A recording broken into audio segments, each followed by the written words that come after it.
judulnya Menata Hidup. Saya melihat di berbagai gereja, ya, itu banyak sekali gereja-gereja yang mendengungkan supaya kita belajar menata hidup, termasuk di gereja ini. Kalau itu didengungkan, berarti karena kehidupan di akhir zaman ini memang sangat amburadul. Ya, boleh kita saksikan sebentar tayangan dari video itu. Anak-anak, papa mama kasih kalian kebebasan. Tidak ada peraturan, tidak ada ketaatan. Terserah. Mau makan nggak makan, terserah. Mau mandi nggak mandi, terserah. Mau pakai baju nggak pakai baju, terserah. Mau tidur nggak tidur, terserah. Mau sekolah nggak sekolah, terserah. Mau ke gereja nggak ke gereja, terserah. Mau agama apapun, terserah. Semuanya terserah. Mau panggil papi, mau panggil babe, mau panggil om, mau panggil anak, terserah. Kita tunggu 10 tahun kemudian. Itu anak pilih apa? Yang pertama, saya mulai ya. Bodoh. Terus kan? Jadi apa lagi? Malas.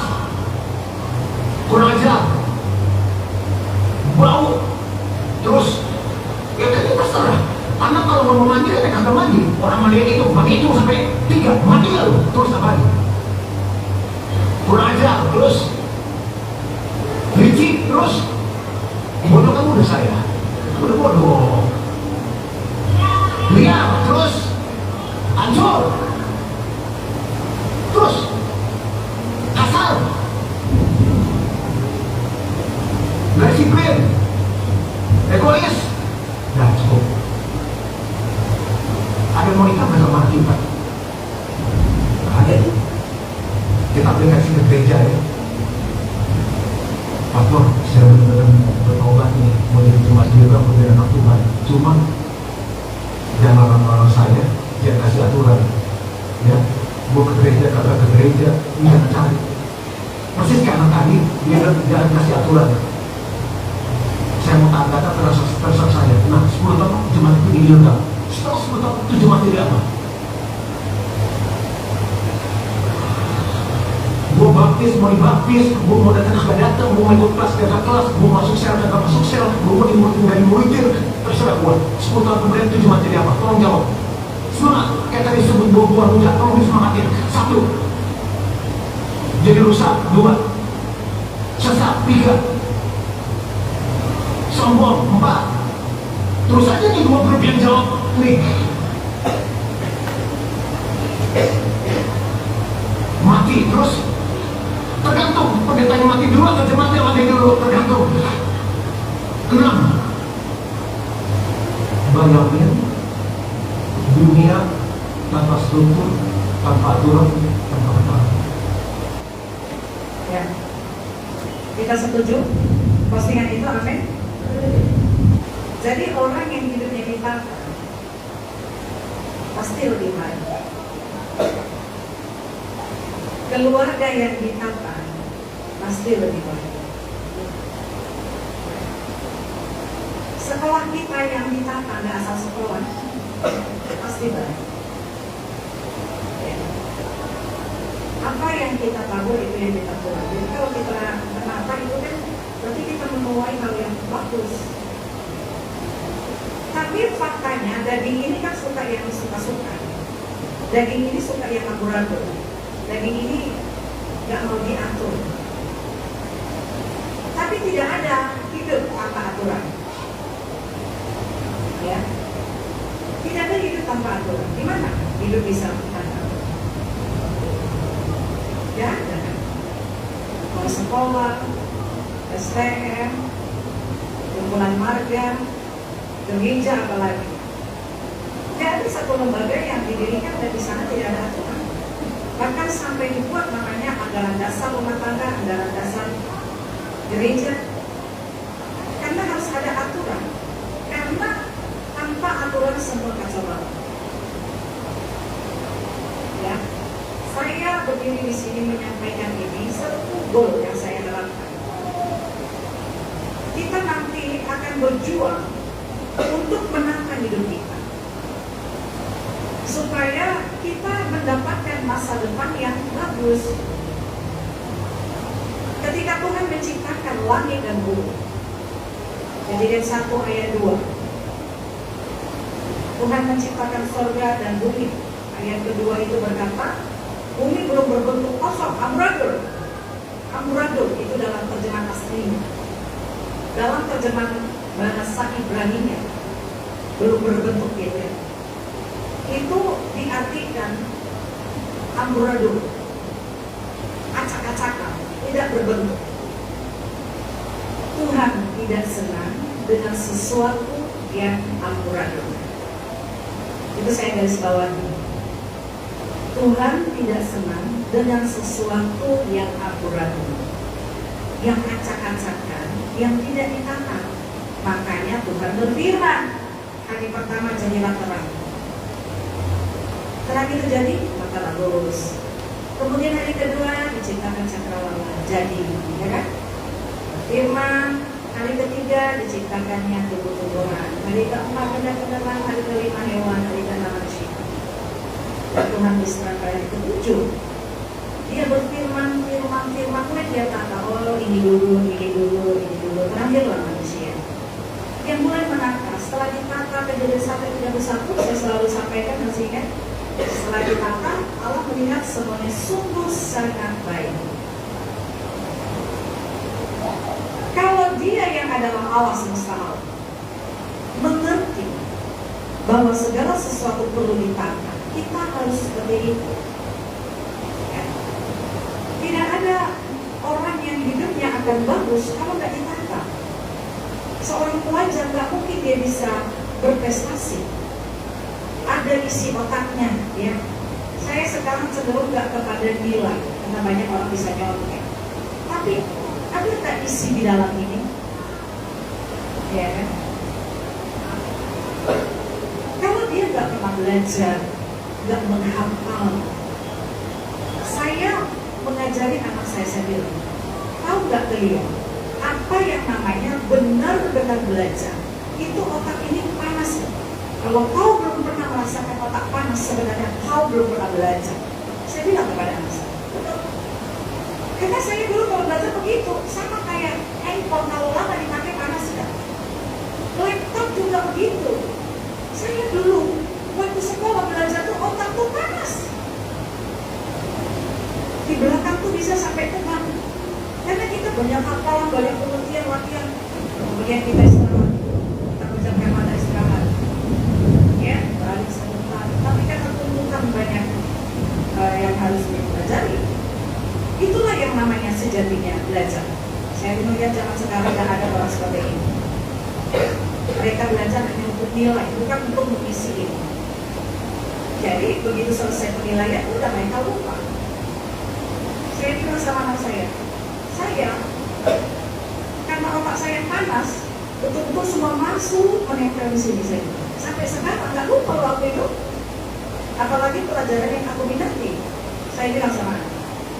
Contohnya, tiba-tiba guru MTK nggak datang, suruh saya masuk, bisa saya.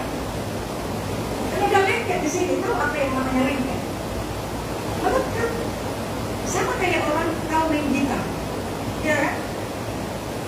Puluhan tahun dia nggak main gitar, mungkin karena apa gitu. Terus dia ambil lagi gitarnya, udah lengket kan? Bisa kan? Itulah yang namanya sejatinya belajar. Bisakah seorang pelajar ada isi di sininya? Kalau dia nggak menata hidupnya, menata jam belajarnya, menata kapan menjadi PR-nya, kapan istirahatnya, kapan tidurnya, kapan bangunnya. Saya melihat generasi sekarang. Yang generasi sekarang, yang generasi anak mudanya, generasi orang tuanya, hidup tuh nggak ditata, amburadul kan. Nggak tahu kapan pegang handphone, nggak tahu kapan chatting, yang setiap saat. Kadang sambil jalan. Kecuali kalau ada hal yang penting kita oke lah, ya. Misalnya gini, dia lagi ada sesuatu gitu yang harus komunikasi terus, jadi dia pegang handphone sambil jalan. Tapi ini enggak, cuma main-main. Itu tuh hidup gak ditata. Sekali lagi, Tuhan aja pada waktu dia menciptakan dunia, dia menata keadaan yang campur bau, yang amburadul, yang berantakan itu ditata oleh Tuhan. Sayangnya pada zaman Nuh, rusak lagi. Kenapa? Ya, coba kita buka Kejadian 6 ayat 12. Kenapa terjadi hal yang rusak?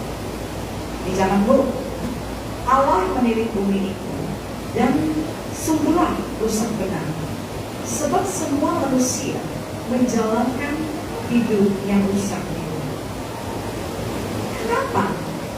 Tadi saya bilang Tuhan gak senang dengan sesuatu yang amburadul, yang asal-asalan, yang mau suka-suka, gak bisa diatur, gak bisa diarahkan. Tuh Tuhan gak suka. Ya. Makanya di kejadian ini Allah menilik bumi sungguh rusak benar. Sebab semua manusia katanya menjalankan hidup yang rusak. Gak mau diatur, suka-suka gua dong. Hidupku kan hidupku. Kalau mau ke neraka aku ya suka kata Tuhan. Ya benar kan dia ke neraka, karena yang rusak-rusak ya di neraka ya. Yang bagus-bagus yang tertata di surga. Nah, Tuhan sangat gak setuju dengan sesuatu yang amburadul, yang gak ditata. Bahkan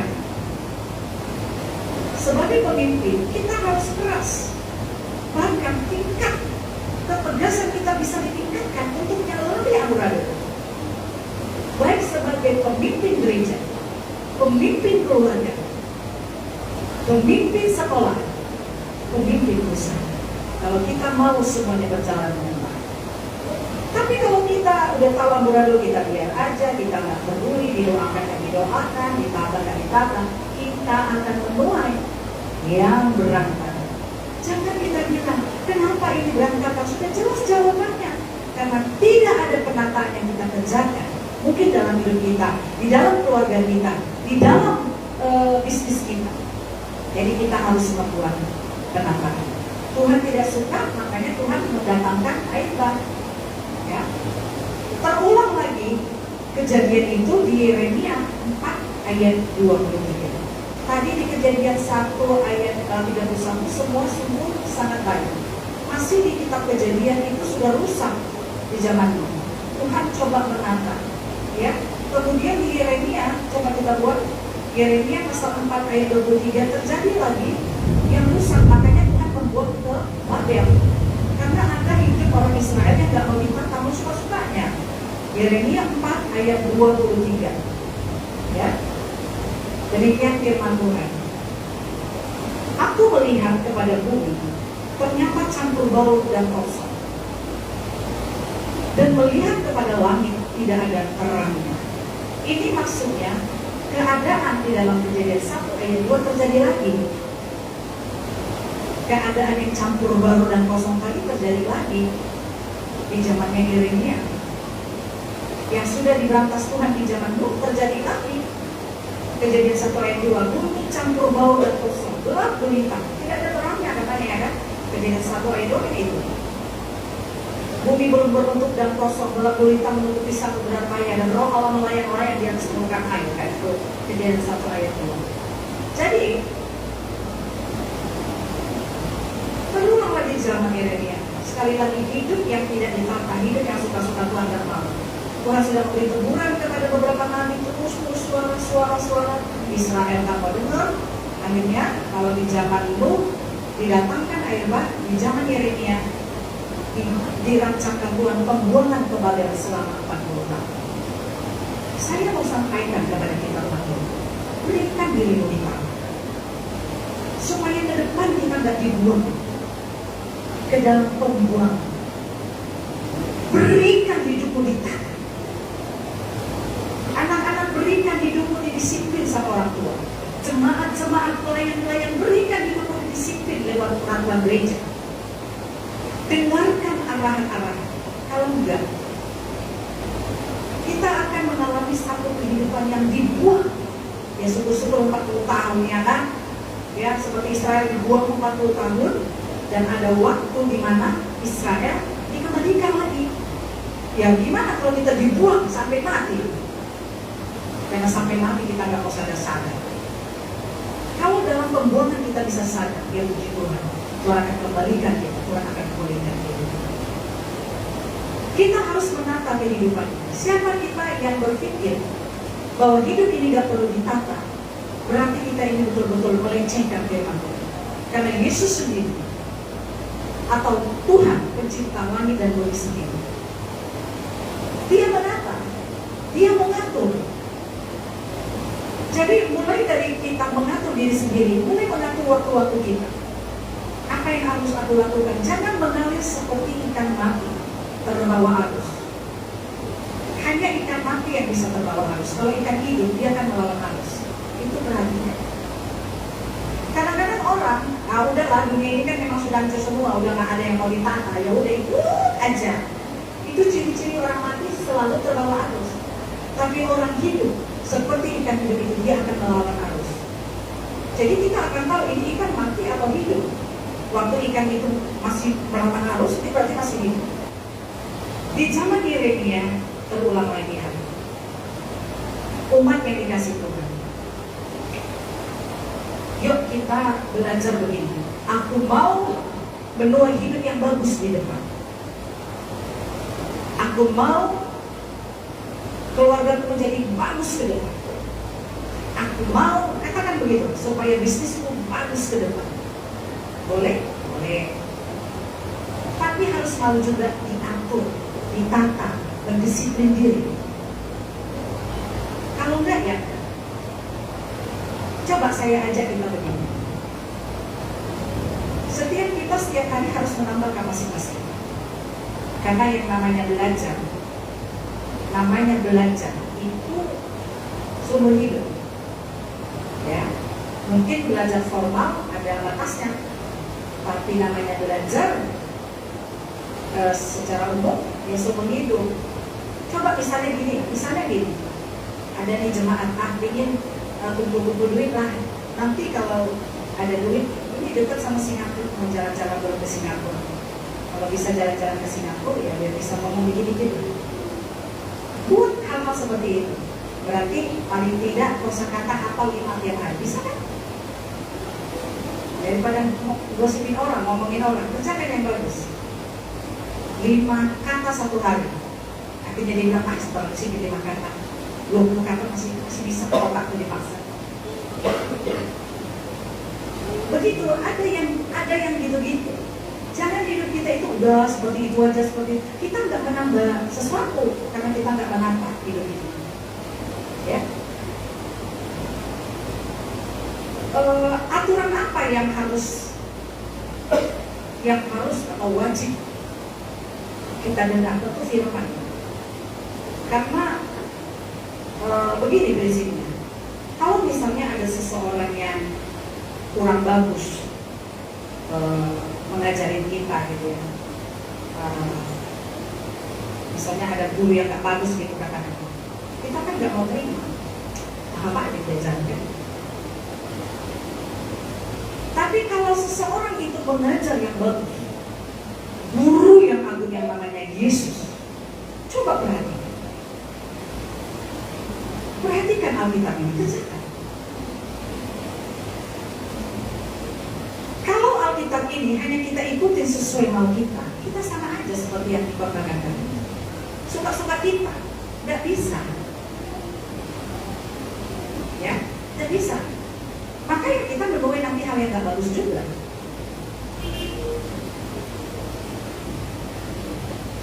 Guru yang agung itu Yesus. Perhatikan apa yang dia minta. Kalau saudara dimarahi oleh Great Master, Profesor, guru besar, kalau saudara menolak, saudara tidak berhasil apa. Ada anak dimarahi orang tuanya, langsung tidak suka, mati pintu. Anak itu pasti goblok. Atau dia pura-pura menerima. Diam-diam saja, melengos hatinya. Anak ini akan jadi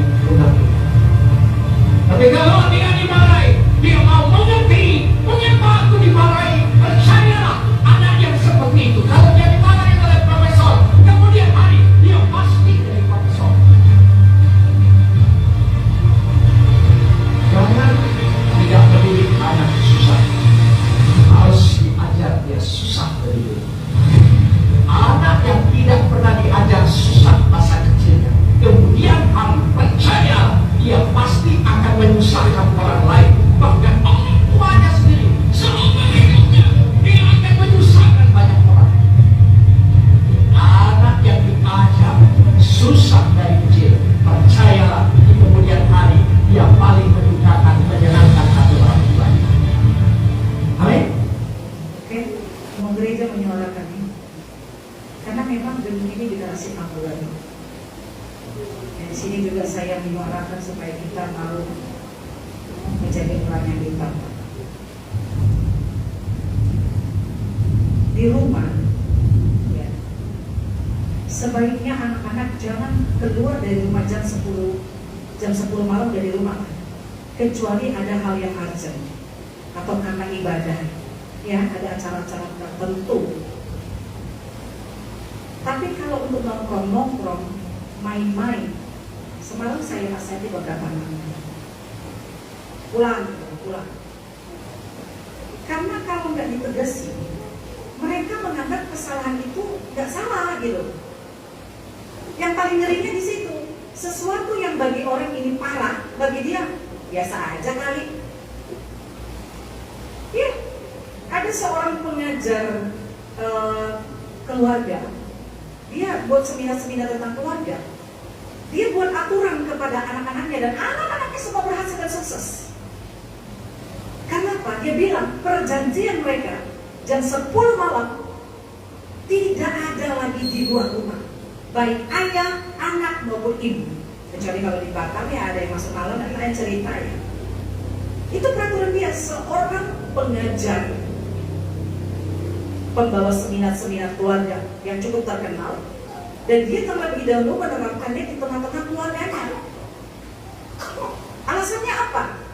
Dia bilang, tahu nggak apa yang namanya istilah dunia malam? Itu konotasinya kan negatif. Dunia malam itu konotasinya negatif.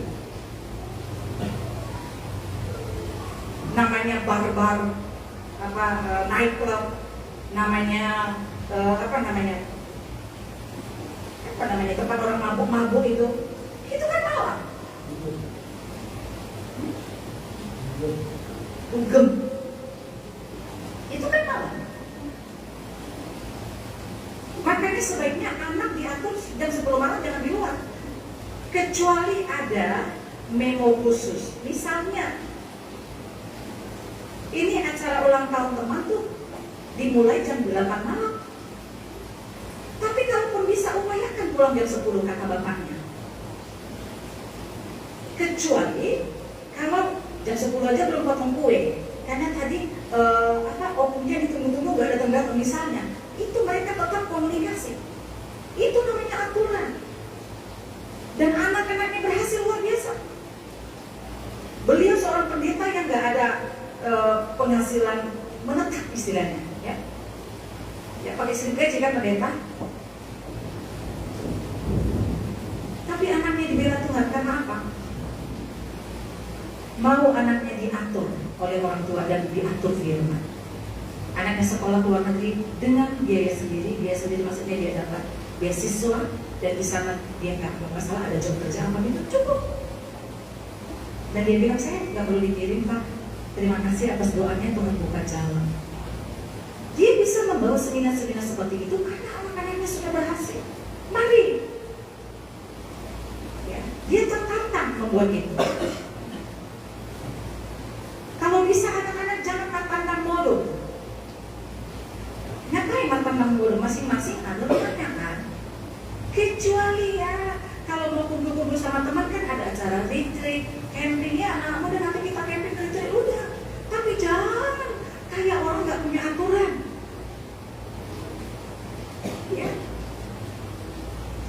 Ya syukur-syukur kalau tuan rumah di mana kau minat itu nggak masalah kan? Kita kan nggak tahu, tapi sungkan, betul? Kecuali misalnya kalau orang minat di pastori kan lain ya kan? Minat di pastori itu pun bukan mau game di pastori. Saya pernah marahin pulang dari pastori ini. Kalau datang dari pastori karena urusan pelayanan. Urusan pelayanan, tak kalian mau berdoa kan, atau bincang-bincang ini kita belum nanti. Nah, dari kami baru latihan tidur di pastori, silakan. Tapi tetap komunikasi juga ke saya. Betulkah anak saya di pastori? Karena pernah mengkambing hitamkan pastori, padahal dia kemana-mana keliburan. Terus digedor-gedor pintu pastori jam 1 malam. Nah, gimana? Makanya orang tua kalau dibilang pun anaknya di pastori, telepon saya atau bapak. Betulkah ada si anakku di sana? Ini bukan keterlaluan, ini yang wajar. Memanage hidup. Kalau mau, hidupnya akan baik ke depan. Kalau nggak mau, aku memang nggak mau hidupku baik, ya aku biar aja kok mulai ya udah terserah lah ya kan. Tapi syarat untuk kita mau mengalami hal yang baik, bahkan sangat baik di depan ini harus ditata. Coba, saya bisa lihat dari buku orang itu orang yang bisa mendisiplin diri apa? Catatannya, tasnya, kamarnya, lemarinya. Ya, perhatikan aja tempat tidurnya. Orang yang biasa tertata hidupnya, kepalanya itu akan pusing, sakit kepalanya nengok yang amburadul. Tapi kalau kepalamu belum sakit nengok hal yang amburadul, berarti kamu orang amburadul. Ya, itu dia. Kalau kita nengok hal yang amburadul biasa aja, udah berserakan sampah, bau sampah, ya sih. Berarti kita orang amburadul. Tapi kalau kita lihat yang berantakan sakit kepala kita dan kita, gitu ya kan, kita berbuat sesuatu, itu tandanya kamu orang yang bagus.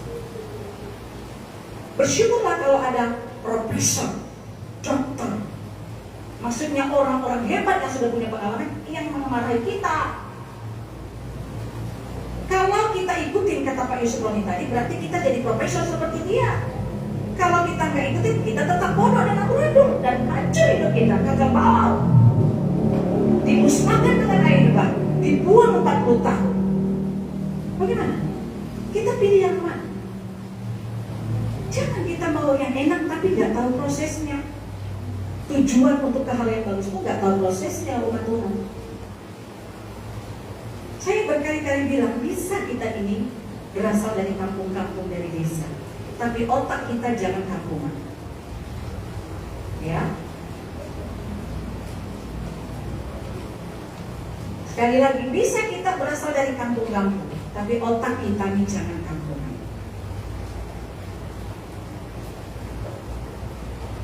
Istilah kampungan itu terjadi karena orang yang nggak pernah mau ditata, amburadul, ya. Bayangkan kalau gereja nggak ada penataan, pelayan datang terlambat, nggak terlambat, doa dibiarin.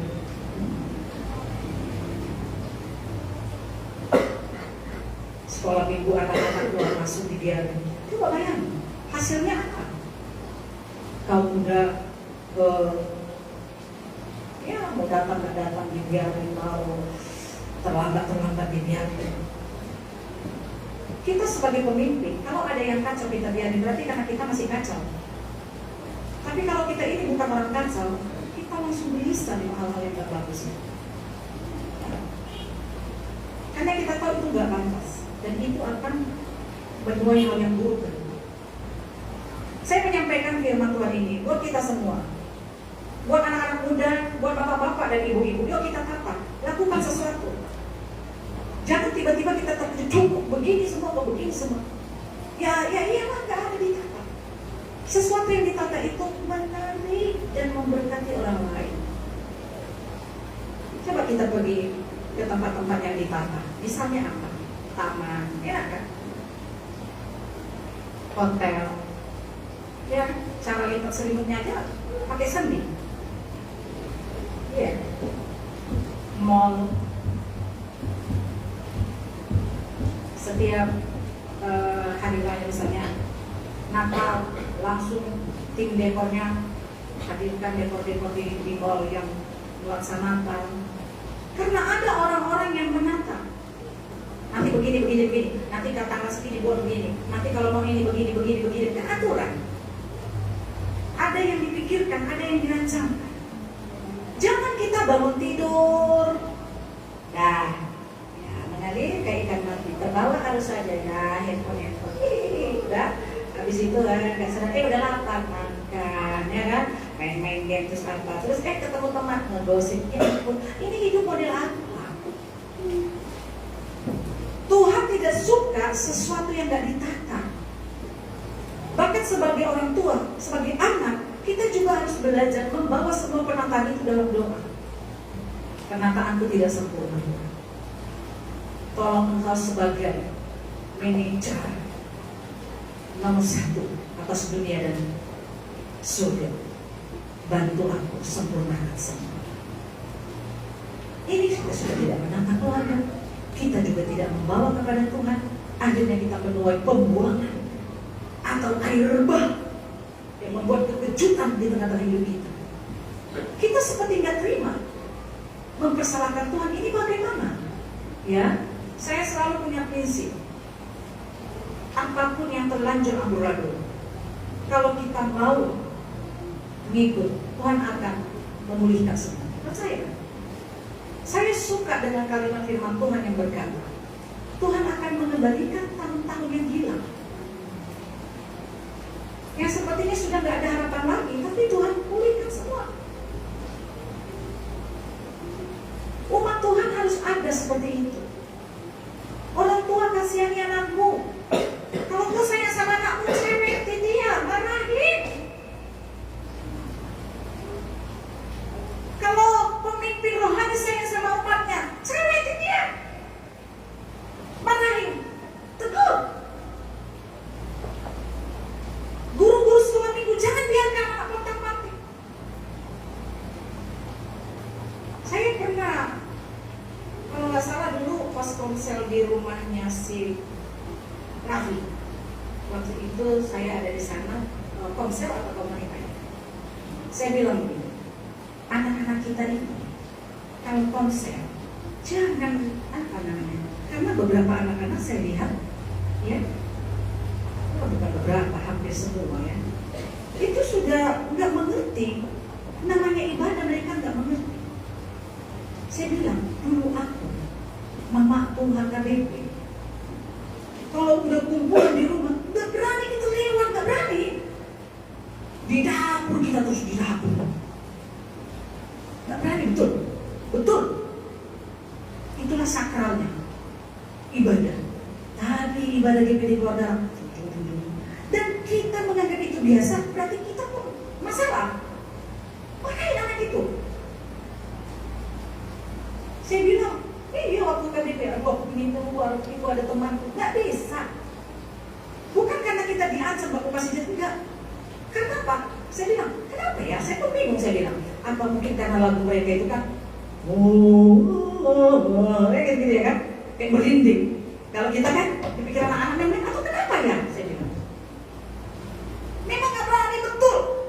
Berapa kali ibadah di rumah, baik itu ibadah naposo bulu, kakak saya, nggak berani, sakral. Harusnya yang mengatakan hidup di dalam Roh Kudus, ibadah di dalam Roh Kudus, harus lebih tertata toh. Ya, karena Tuhan kita itu manajer yang menata bumi dari awal. Harus saling mengingatkan. Saya suka ada beberapa orang tua bilang, kalau anakku nakal marahin aja, itu bagus. Jangan giliran anaknya dimarahin tersinggung. Ya kan? Kata Pak Gio, keluarga Allah Dorita, ya kan Pak Gio? Anak dia, anak saya, anakmu. Di dalam mendidik, amin. Ya. Harusnya kita bersyukur ada orang yang marahin anak kita. Kita bersyukur ada guru yang mendisiplin anak kita. Jangan balik, guru dimarahin. Ngadu anak kita. Tadi aku dipukul guru gini. Tanya dulu kenapa. Ini kan orang tua kadang ya. Apa? Terus gimana? Terus belum nggak ditanya persoalannya apa. Bagaimana sekolah nggak ada disiplin? Bagaimana? Mau jadi apa sekolah ini? Dia mau kerjain PR dibiarin, ya kan? Dia mau terlambat, nggak terlambat, sekolah nggak sekolah, terus dalam, terus luar, mau cabut apa dibiarin, itu gimana? Saya mau kita hari ini serius lah, ya, supaya semua yang kita harapkan, yang kita cita-citakan ke depan itu kita dapat. Apalagi itu aturan-aturan firman Tuhan. Firman Tuhan itu ya dan amin. Berkali-kali saya katakan, Tuhan menjamin firman-Nya. Jangan kau bilang, aturan yang ini aku gak mau. Jangan gitu. Seolah-olah kita bilang, otakku lebih cocok kali ini, cocok. Bodoh nih Tuhan, kan itu artinya. Kalau kau bilang, gak cocok, berarti kau anggap Tuhan itu bodoh. Kan gitu. Kalau kita menghormati hikmat Tuhan, wibawa Tuhan, kagungan Tuhan, kita tahu apa yang Dia katakan itu ya dan amin. Dan Dia menjamin firman-Nya, Dia berkata lebih mudah langit dan bumi berlalu daripada perkataan. Tidak. Tuhan tidak pernah merencanakan untuk mendatangkan air bah. Tapi dengan berat hati Tuhan harus buat itu. Karena manusia memutuskan untuk menjalankan hidup yang rusak. Tuhan gak merencanakan untuk membuang bangsa Israel ke Babel 40 tahun. Gak ada dalam agenda saudara. Tapi Tuhan harus mendisiplin. Seberat itu kan. Tuhan tuh gak akan diam ya. Gereja harus menata. Kalau disampaikan firman Tuhan, lakukan bulan-bulan. Jangan kau pilih-pilih mana yang suka. Bukan firman itu yang menyesuaikan dirinya ke kita. Kita yang menyesuaikan diri ke firman. Kita yang menyesuaikan diri ke firman supaya keadaan kita sungguh sangat baik. Kalau kita minta firman itu menyesuaikan diri ke kita, jangan atur aku. Yang itu aku nggak mau, yang ini masih tahu lah apa. Yang adanya kamu akan mengalami air bah. Kamu akan mengalami pembuangan.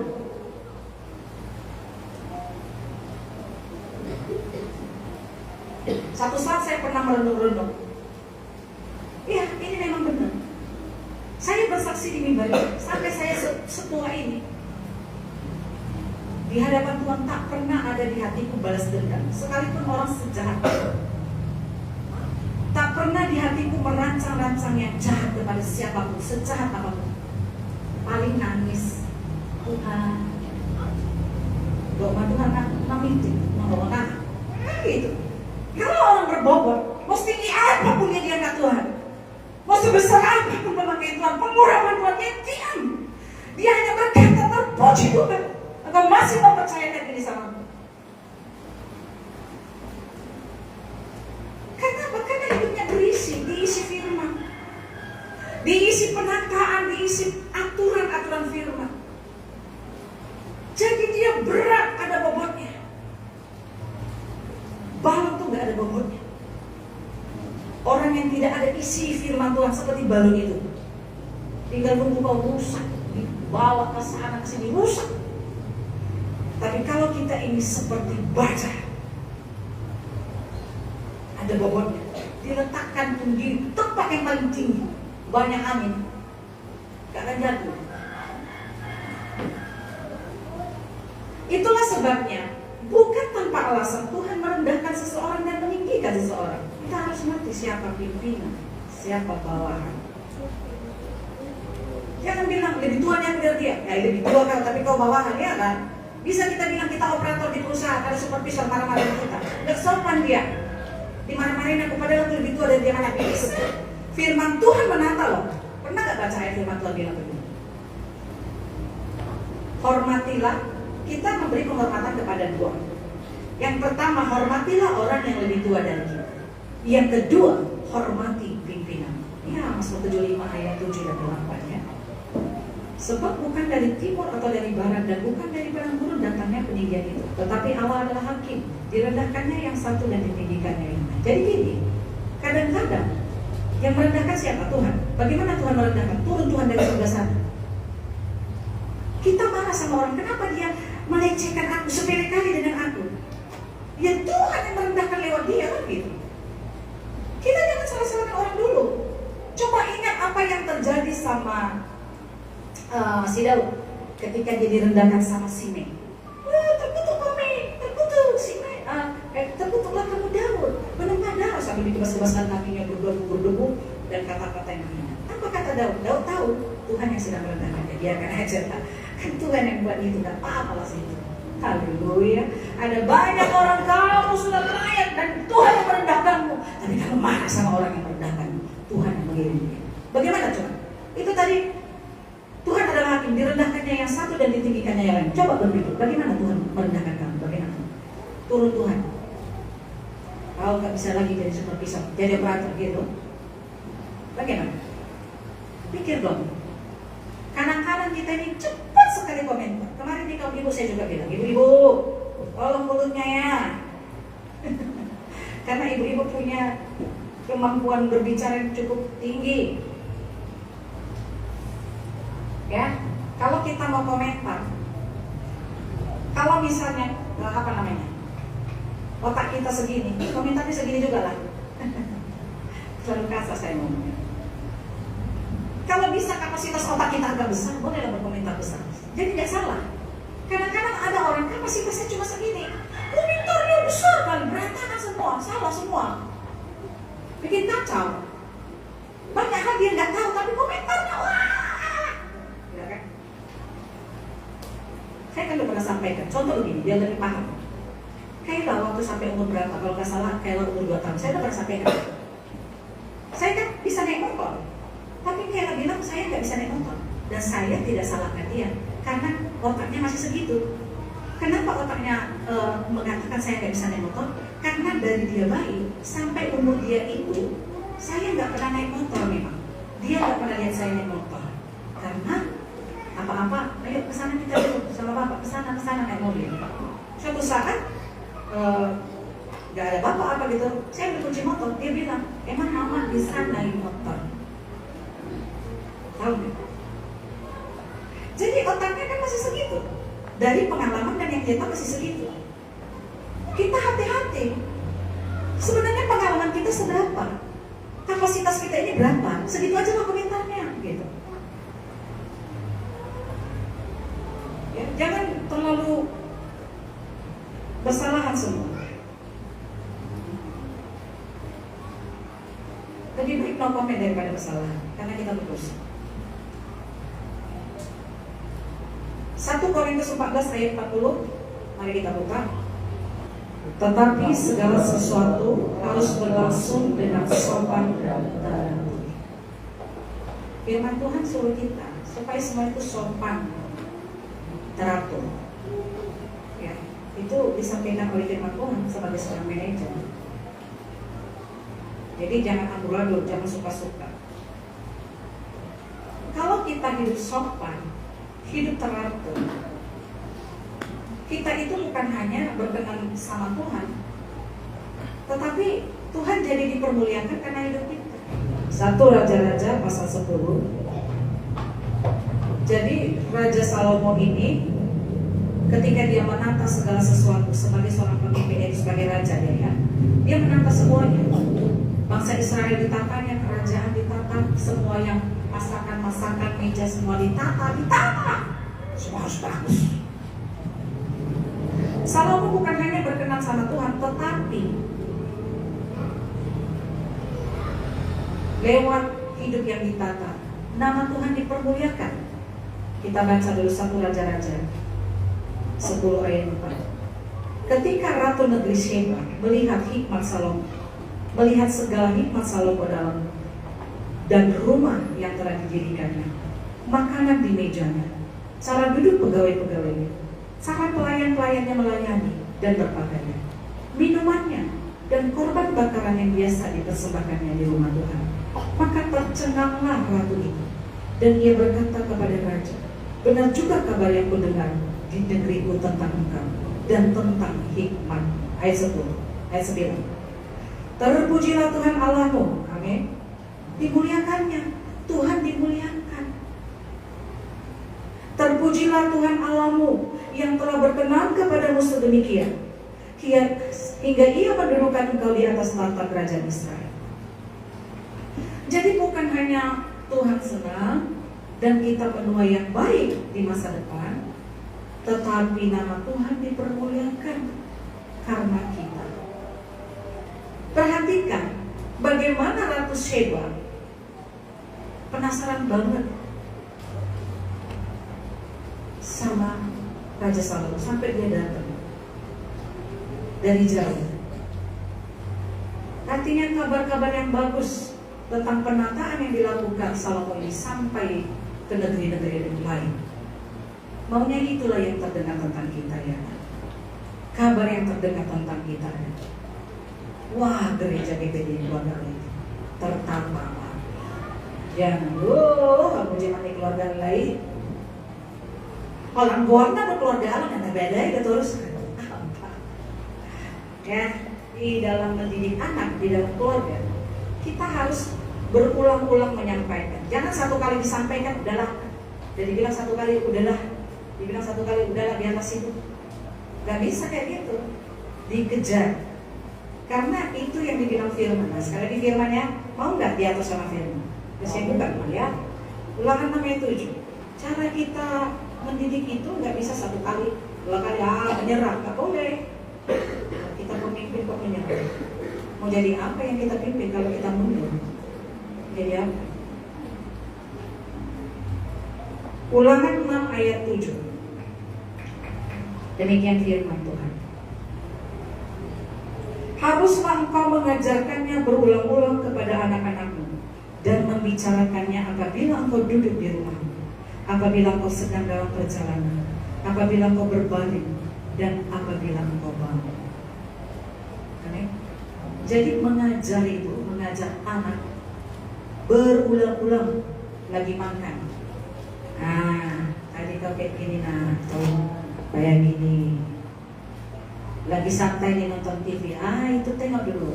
Kalau pas dia nonton TV, ada perkataan-perkataan yang gak bagus itu ya kan, anjir, langsung tengging yang dalam nama Yesus supaya perkataan itu tidak menjadi terbiasa dan masuk dan kau keluarkan lagi dari diri. Semua dia cari. Iya kan? Dia cari semua. Gak bisa. Aku bilang gak mau dia dibiarkan. Kalau seorang pemimpin mundur, jadi apa yang kau pimpin? Orang tua mundur dalam mendidik anaknya, jadi apa yang kau pimpin? Kita harus mikir ya. Setidaknya kalau kita nggak punya kekuatan karena anak kita keterlaluan, berdoa di kaki Tuhan. Tuhan tolong berikan hikmatmu, berikan caramu. Nggak mempan dengan doanya, puasa pasti mempan. Haleluya. Tapi Tuhan kan bilang begitu. Jenis ini harus dengan doa puasa. Maksudnya jenis ini apa? Ada hal-hal yang sangat rumit. Kita perlu sertakan doa kita dengan puasa. Pasti kita ada jalan keluar. Doakan anak-anak kita ya. Didoakan, diajar berulang-ulang. Nanti kalau mau kebaktian, mau kaum ibu, mau komsel, kaum bapak jangan ikut anak-anak ya. Atau kebaktian-kebaktian apa lah. Kalau anak kita ikut dari rumah diingetin, kami itu bukan sedang melunjak di situ. Kau bisa nimbrung-nimbrung lewat sana sih, nggak boleh. Kami sedang memuji Tuhan, menyembah Tuhan. Coba nak ngomongin agak hari sendiri ya. Tuhan, didoktrin dulu di rumah, supaya kalau di kebaktian aman dan tentram. Jangan lewat anak-anak. Saya pernah lihat, ada buhalon, betul. Lagi ngomong tuh. Kenapa kau? Ya Yesus Tuhan Yesus ajaiblah kau. Langsung ditarik keluar. Jangan kita pula sebagai orang tua. Ini kan kami kalau lagi khotbah misalnya. Jangan kita datang anak kita, mak minta duluan. Lupas pun tadi, suara kita pun dengar anak. Kau lupas pun tadi ya. Lah ya masa mau jadi palsu apa lalu kemana gitu? Terus biar boleh Tuhan Yesus saja deh. Harusnya anaknya ditarik ya kan. Besok pas kebaktian jangan kau ulangi ya. Kami Kami bukan sedang merujak-merujak di situ. Kami bukan ngopi-ngopi. Kami bukan sedang nongkrong-nongkrong. Kami menyembah Raja segala raja. Gak boleh lewat-lewat. Nah, apalagi kalau bisa. Tapi kalau anak-anak masih bayi itu kan gak ngerti. Tapi kan ada anak-anak yang sudah bisa dikasih pengertian. Si Alen umur berapa? Udah bisa dikasih pengertian si Alen kan? Ya gimana lah Bu, kan anak kecil belum ada pengertian, masa sih? Sedangkan sekolah udah sekolah TK ya kan? Karena ada pengertiannya, bisa dia akhirnya membaca, karena ada pengertian lah. Kita didiklah anak-anak kita ya. Saya sebagai pemimpin rohani hanya satu harapan saya. Jangan susah hidup kita karena kita sendiri. Kita yang buat hidup kita susah. Apalagi kalau gini, bapaknya mendisiplin anaknya, mamanya marahin bapaknya. Orang semua hidup kan tidak bisa. Anaknya gak dijeng-jengok, berarti mamaku, berarti bapakku jahat atau sebaliknya. Ya. Jangan menyerah dalam mendidik anak. Doa, gak mempan puasa. Ya, jangan menyerah. Kalau menyerah berarti kita bilang udahlah. Lo mau gimana apa mana ngasih dia sih. Ada kita yang siap mau geleng kan? Kan nggak ada yang siap. Orang berubah. Ya udah kalau nggak mau ditata. Jangan menyerah. Terus. Kalau kadang-kadang kita terbawa emosi, keterlaluan, berdoa minta ampun sama Tuhan. Bisa juga minta maaf sama anak. Tadi maaf lah ya bapak tadi terlalu emosi. Maaf ya tadi mama terlalu emosi. Gak apa-apa. Tapi tetap didikan harus berjalan terus. Ya, didikan terus menerus diperkatakan. Itu didikan yang pertama. Didikan yang kedua adalah 1 Korintus 4 ayat 16. Sebab itu aku menasihati kamu, turutilah teladan.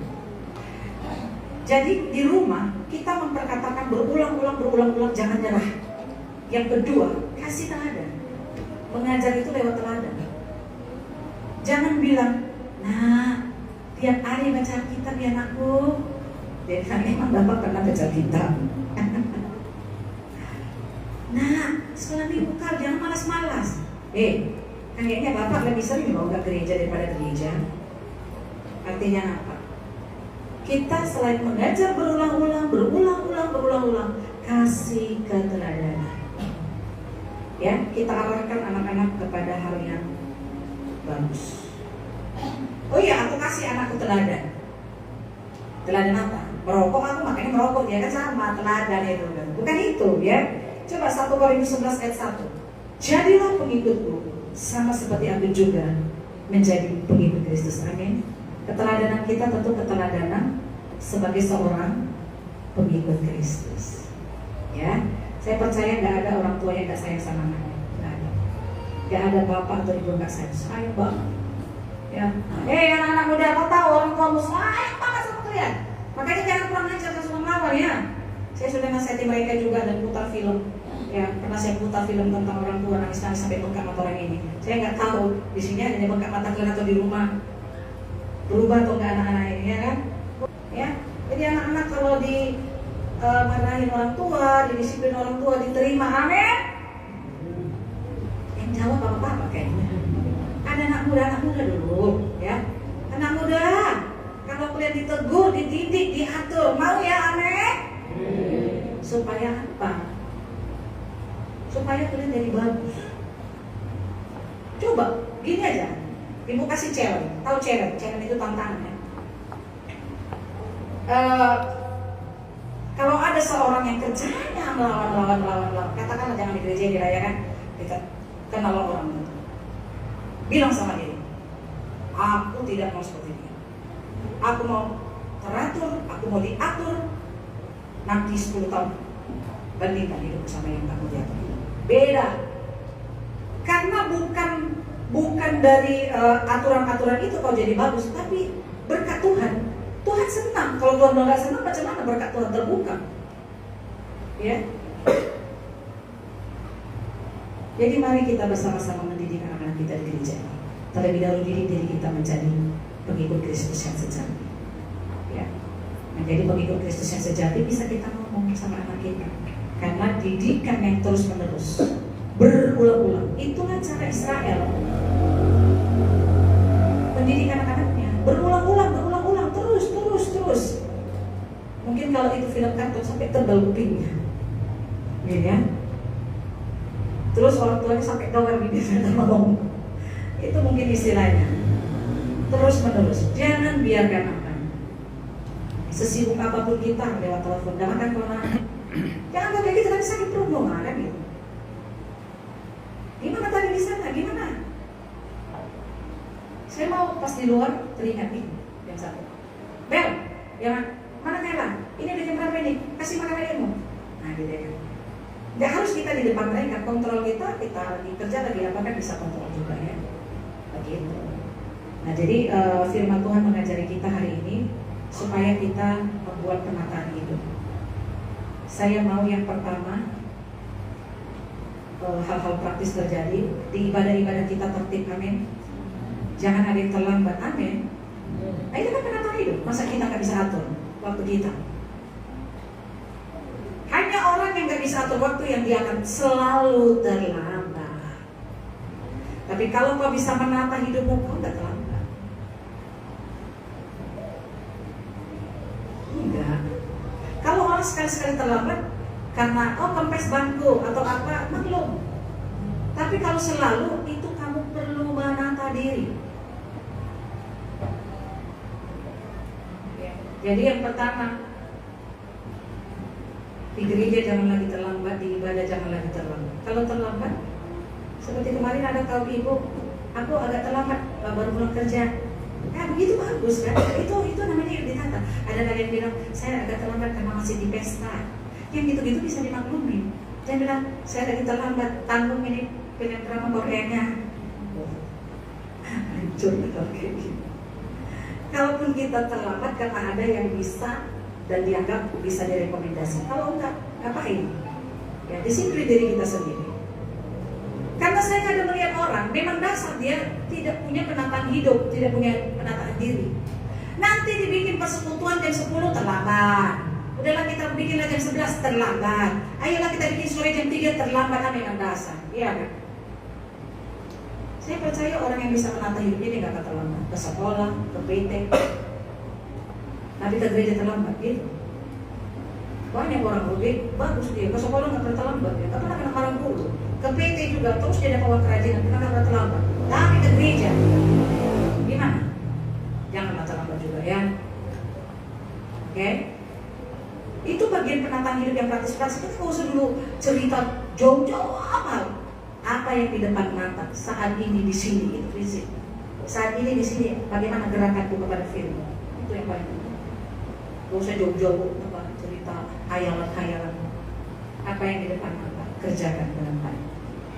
Jadi saya simpulkan, Tuhan gak suka. Yang pertama, Tuhan gak suka kalau hidup amburadul, kalau gak ditata.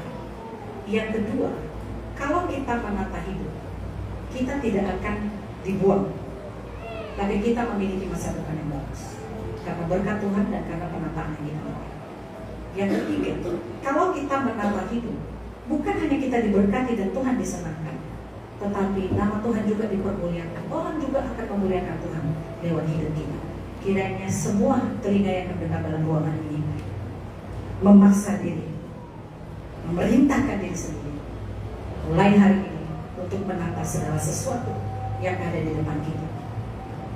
Amin. Tuhan